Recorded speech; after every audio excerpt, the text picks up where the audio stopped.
Good afternoon, ladies and gentlemen.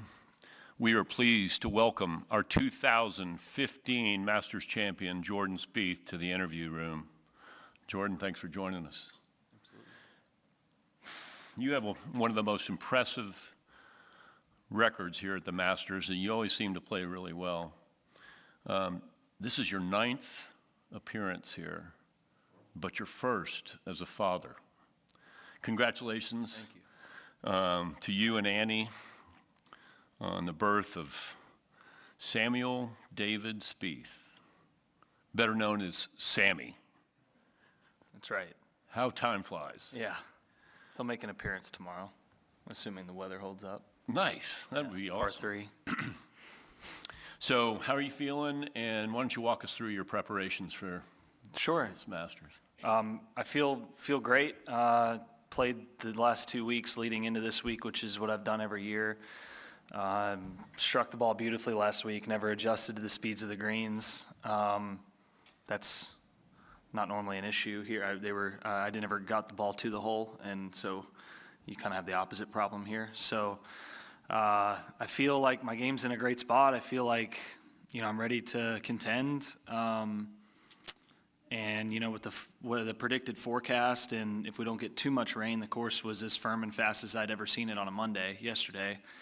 And so it ideally gets back to that with throw in some wind, and then you're going to really need to know the golf course, plot your way around really well. And I really like Michael's preparation and my own as far as being able to plot ourselves around, miss it in the right spots, and then take advantage when we're supposed to take advantage. So very confident this week, even if results over the last month or so haven't been, what I was looking for. I feel like my game's in a lot better place than even it was last year here. And so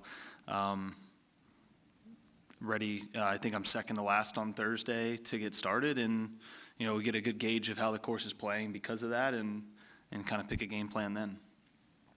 That's great. With that, we're opening it up to questions. Dylan?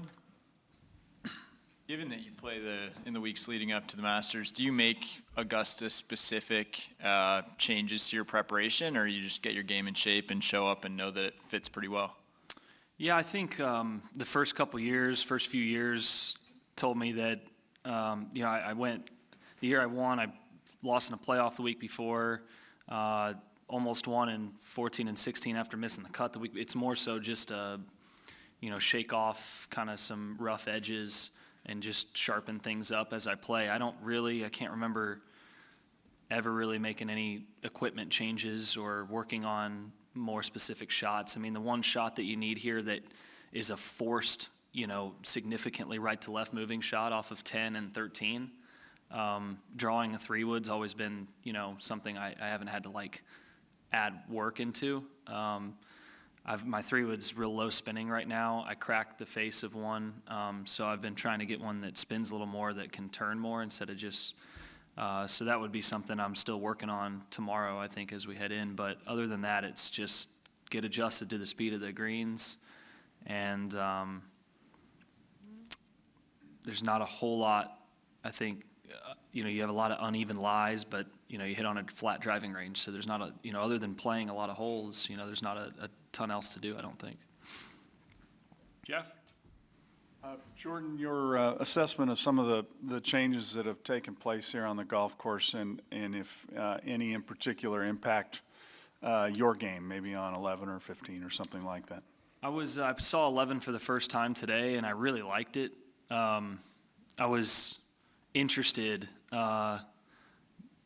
after what I'd been told about him. I talked to Justin after he came up, whatever that was last week. And so I was kind of a little skeptical, and then I saw it, and, it's more so a second shot hole now, which I think is great for that hole, and they made the miss to the right more severe, which just in turn makes that second shot just a little bit harder. Be interesting to see it into a significant west wind, because it's normally southeast here like we saw today, and I hit 8-iron in, even with the tee back, because of the way it funnels down and kind of feeds now.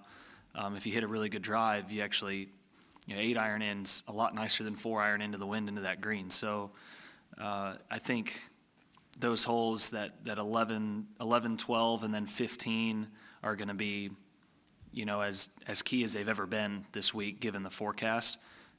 I like the changes on 11 a lot. On 3, it's pretty severe on that left side now. Like, it was always severe.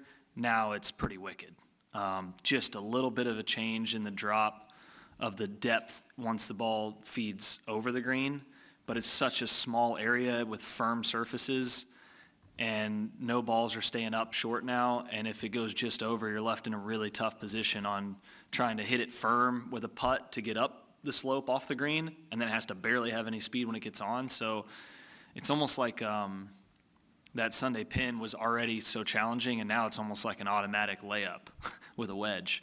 So I think that's kind of a bit odd, just because it was already so difficult. What other change? 15, the tee being back. It was downwind today, so I hit it to a very similar spot to where we used to hit it, but obviously coming into that hole with a hybrid or a 5-wood is going to be a very different shot into that green. So I think you're going to see a lot more layup shots, and that's probably the hardest par 5 wedge shot in the world. So, especially to the left pin and really that back center. So I like them. Requires precision. It seems like as everyone started to hit the ball further and further on where the changes were made, it's forcing you to hit to where the course was designed to be playing from. So, I think back in the day, the guys hit 1-irons into 15, right? So if they could hit 1-iron into it, then we should be able to hit a hybrid into it. Ann? Hey, Jordan. I'm curious, how has your life changed as a dad now, and has it affected your practice schedule, your focus, anything on course? I think I could speak for most of y'all in here, and you got a pretty good idea of how, it's amazing. I've very much enjoyed it. The first couple months were like what just happened? And, the last couple have just been really fun to watch, him look around and, use his hands and just grow. And no, I've felt like I'm in the same routine I always have been when I'm at tournaments, and then when I get home, it's even more fun because you got him to hang around. So they've been traveling with me, and I've really enjoyed that. So first Masters should be a pretty fun day tomorrow if the weather permits, because that'll be a memory that obviously we'll always have. Ignacio? Hi, Jordan.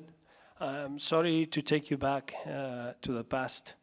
Now, That could be a good or a bad thing, but you're apparently going into the bad route.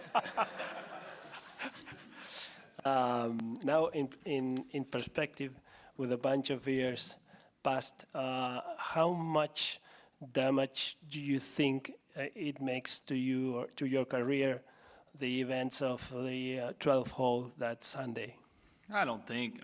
Since I've won, I don't feel any damage from it at this point. Ideally, I get in that situation again, and it makes me play the right shot, and I win the golf tournament because of it. So it was, I really don't, I'm back here, and for a couple years, I certainly thought about it and was questioned about it a lot, and that was only lasted a couple years, and now I think in 2018 is where I really just kind of got back on track. I made birdie on the hole on Sunday to get to maybe 6 under or something through 12, and ended up getting to 9 through 16, and it was just kind of that like moment where I was like, all right, I got this hole back, and so I don't think a whole lot of it. If I hadn't won the tournament, I think that it would, mean more, but it wasn't it was simply a mistake on, I hit the ball terrible that week, so it wasn't really that big of a, it was a surprise that I chunked a wedge shot or whatever, but I wasn't, I was hitting missing everything short right, and that's really the only hole there, and 13 you can't really miss short right, so I feel pretty good. Thank you. It doesn't even come into my head anymore. Jim? Hey, Jordan. Sorry. Having won here at such a young age, and knowing how hard it is to win here, how much has your level of appreciation increased with the passage of time of being a Masters champion? I would say it's certainly, I think, the coolest accolade you can have as a golfer. So, and that continues to, I continue to feel that way year in and year out. I've had so many close finishes and top finishes that I'm honestly a little frustrated at not having more than one, just given I think I've finished in the top 3 like 5 or 6 times now, out of 8 starts. So in that position enough, I would have liked to, if you just take any tournament, I'd want to have a couple wins at least, just given you're in that position enough. I don't feel that this tournament is the hardest to win by any means that we play all year. I think that, just based on the field size,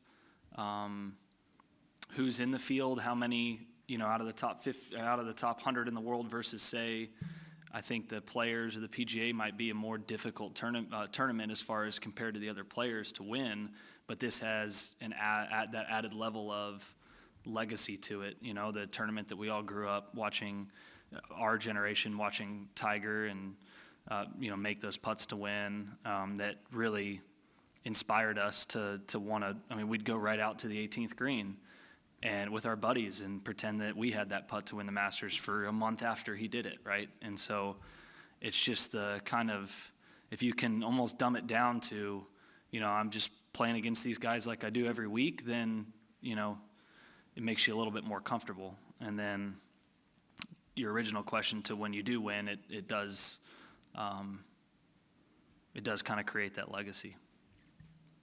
Terry? Yeah, Jordan, can you talk about the greens here and how they play into your strength as a putter? Justin was just in here saying out your unbelievable sense of speed, your imagination. I think it always seems to inspire you when you get here. Yeah, I think so. They don't have to trick anything out. And I think more and more on the PGA Tour, we're seeing hole locations that are like, the whole slope's here and they find the one little crown, or they go on the crown of a ridge. And like here, you just don't see that very often. They're fast and firm, and you hit it to the right spot, you got a chance. And if you don't, you got to play defense. And I just really enjoy that. I think the speed of the greens, I enjoy faster greens. And then, using my imagination, like you said. But I've always worked really hard on speed control, and ever since I went to cross-handed back when I was maybe 14 or 15 years old, it helped me a lot from shorter range, but I needed to work on speed control. So for a lot of years, that was most of my work, and I think that's really helped at this tournament. David? Hi, Jordan, and same question continuing with that lady. Playing as a dad, is there any big difference between playing as a boy and as a dad and husband? How eager it is for you? I want this trophy for my kid. Well, I already have one that I could give to him if I wanted to. That I know. The big one. The big one. No, I actually really haven't felt any difference on course in the tournaments that I've played. I think tomorrow will be a cool day, and it'll put things in perspective here, because I remember watching Webb with his 5 or 10 kids, how many kids he has, out on the par 3, and just, and obviously mine's not walking or running around or hitting any putts, but I think that'll be a really cool day tomorrow. But when I'm on the course, I haven't noticed any difference, other than maybe the first couple months I may have hit a 6 instead of a 9-iron because I had no idea what was going on. But I feel very normal, same preparation, and I feel like I always have on the course, which is, I think, a really good thing. That's good to hear. Good luck. Thank you. Ryan? Jordan, you led the field last week in strokes gained tee to green, but you were pretty frank in your assessment of how you putted. Just kind of curious your view on how you think you've putted this season, and besides speed control, how much has that been a point of emphasis so far this week? It's been a point of emphasis. Unfortunately, I didn't get to do any of it today, but I worked pretty hard late into the evening with Cameron yesterday and seemed to clean some things up. We both agreed on what's kind of been off in the stroke and how to fix it. So it's just about getting enough reps to get comfortable doing it. It's felt good on the 18 holes that I've played. I've made some putts in the practice rounds, and a lot of times that's a good sign. I don't, this year, I would say I haven't played golf courses where I historically putt well in general, other than I do putt well at Pebble Beach and Kapalua. Kapalua, I struggled hitting it hard enough, just like last week. They both were very, very slow. And so I just have a hard time seeing, I don't read putts very well on slow greens. I see fall lines, dying in, and you just had to kind of point, aim, and shoot. And so I don't think I've been on, I'm more going to say I don't think I've been on surfaces that I've historically putted very well this year yet, and other than one or two events. And so as long as it feels free and as I'm stroking it and it feels like, I'm able to, hit my lines consistently, then I like, my chances as we move into tournaments where we're getting the greens that I have historically putted well on. Not to get too nerdy, but can you just share what you guys stumbled upon as needing to be fixed? No, I can't. Sorry. David? Jordan, regardless of form, is it safe to say that you expect to play well when you come to Augusta? I'd be disappointed if I wasn't, if I didn't give myself a chance this weekend. Yeah, it'd be a disappointing week, I think. Having said that, who knows what weather conditions are going to bring and stuff like that. But I love this place. I feel good right now about my game. If I'm, like I said, if I'm just myself on these greens, then the rest of the game is coming around really nicely. Is it almost inspiration that gives you that expectation, or is it the characteristics of the golf course itself? I think it's just history. Like I said, I've come in here after missing the cut and had a chance on Sunday, and I've come in here playing well and had a chance. 2017, I probably hit it the best, and it was one of my worst finishes. So I just kind of almost throw it all out the window and say, let's just plot the way around that we always do and not try and get too cute, wait for your chances. And a lot of it has to do with having a good idea of how this course is going to play, because I've played it where 20 under and 18 under have won, and I've played it where 5 under or 6 under has won. So, and you just, certain holes and certain shots play totally different, and you just have to be aware of that ahead of time. And so I think going off late Thursday after seeing whatever this storm's going to bring, and tomorrow if we get more rain, I think that'll tell us a lot, because if it was going to play anything like yesterday with any wind, it was going to get awfully borderline unplayable in a way. I mean, it was very firm, fast, and glassy, and obviously it will never get unplayable here because they have the means and the technology to make sure it's just how they want it. But it would be very, very challenging. Brentley? You've known Scotty for, since he was probably in middle school. How does his approach to the game and his approach to life, how do you think that will serve him well as he prepares to compete as the #1 ranked player in the world? I think I've known Scotty since he was 8, and I think it'll serve him really well. He's just very happy-go-lucky. He's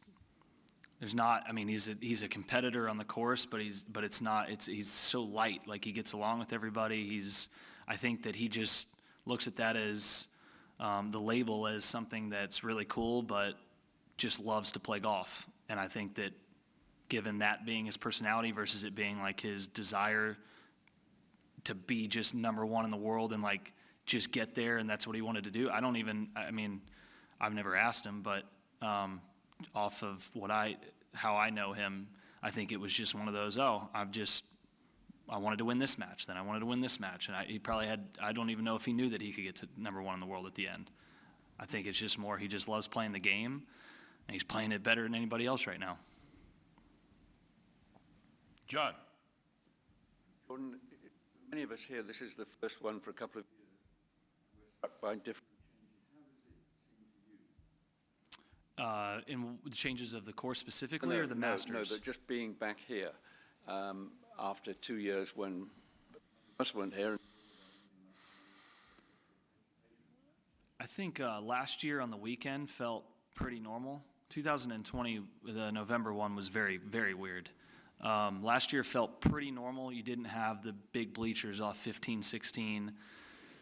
But come the weekend in the last, 4 or 5 groups, there were still, your amphitheater setting crowds and stuff like that. But yesterday, I was walking down number 2, and when you kind of get to where that bunker is off the tee and you take a turn, that's where I first noticed it. I was like, wow, this is unlike any other Monday throughout the year.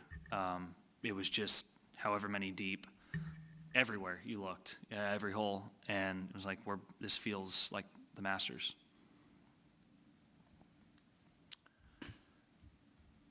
Luke. Hi, John. You said your game is in great shape. You're hitting the ball really well. I'm just curious what specifically is clicking in your golf swing right now. Yeah, it's still not. I'm still kind of pushing the agenda back to kind of the way my DNA of the way I really used to swing the club. And so I'm still having to rehearse it and still really feeling, I would say, 200% of something that's only really moving it an inch at a time. But it's closer and closer. And as it gets closer and closer, I just feel very slotted, very free through the ball. I kind of feel comfortable hitting a certain shot. If I'm uncomfortable when I walk up to the tee, I can play a certain shot that takes that away under pressure. And then I think the difference maybe from last year at this time or is just in kind of finesse shots, taking 5 to 8 yards off of a club and still feeling comfortable hitting any shot. So just trying to get all the tools back. I mean, I like to work the ball both ways. Could be a blessing and a curse sometimes, right? I mean, when it's on, you can get at any pin, but if it's a little off, then you got to know how, what to go to make sure you're going to still, play a nice round of golf. So I'm just trying to structure it like it used to be, and it's getting closer. I'm making a lot better swings now that are getting more slotted, allowing me to feel like I'm not using my hands and I'm able to just hit it with my pivot, hit it with my body. Ryan. You mentioned at the start about being pleased with Michael's preparation. Just curious, what does that process look like, and how much has his expertise kind of contributed to your success here? I mean, he absolutely loves this place, and because of that, he just wants to spend sunrise to sunset out here. And I mean, his yardage book, I just told him today, since we got new yardage books this year with the changes of the holes, I want to transfer a lot of his straights. The first few years, I worked a lot with him on some pins on straights, finding the fall lines to different pins, and he's got pretty much every pin location a fall line relative to a tree we're just going to assume that Augusta National has not moved some of these giant trees. Sometimes they change locations, but scoreboards to whatever it may be. And I looked in his book when I asked him this, and I'm like, man, I don't know if I can even get all this information down. So he works so hard this week. He's done a great job in the early years of reaching out to some local caddies, Carl Jackson being one, but some of the local guys that are here all the time. And then from there, we've got a lot of experience out here, certain putts, where we'll be like, hey, that actually, that went a little this way. So the combination of the work he's put in with the experiences we've had means he's got, I think, better information than anybody else this week. Josh. You mentioned when you came in here the number of people that were in here for Tiger. Is there anything to the idea that all the attention he's getting this week might help you and JT and Scotty just kind of prepare and fly under the radar early on? I don't even think I'm a top 10 odds, so I didn't feel pressure anyway. I feel this. I think I feel the same coming in at number 1 or 2 in the world as I do where I'm at and where I did 2-3 years ago outside the top 50. So I don't. I don't think so personally. I mean, I put enough pressure on myself to want to go out and compete. It's my favorite tournament, so I want to play well, and I think him playing with being healthy and playing and potentially playing well is just, in general, no matter where it is, just so good for the game of golf and all of us. And obviously, no stage is brighter than it is this week. So he seems to be moving great, in great spirits, and it's amazing if you think about where he was at, a year ago to now. I don't know how many people, if anybody, could be out here on this, and this is not an easy walk. So to be out here, and not to throw his age in the mix, but I don't think that helps much at all for that kind of recovery. But is anybody surprised? When did you first start hearing that he might play, and what does it mean to you as a guy who grew up watching him play here? I think after the accident, based on the information I had heard, I would have just been happy to hear that he could walk with Charlie during his rounds at any point in time.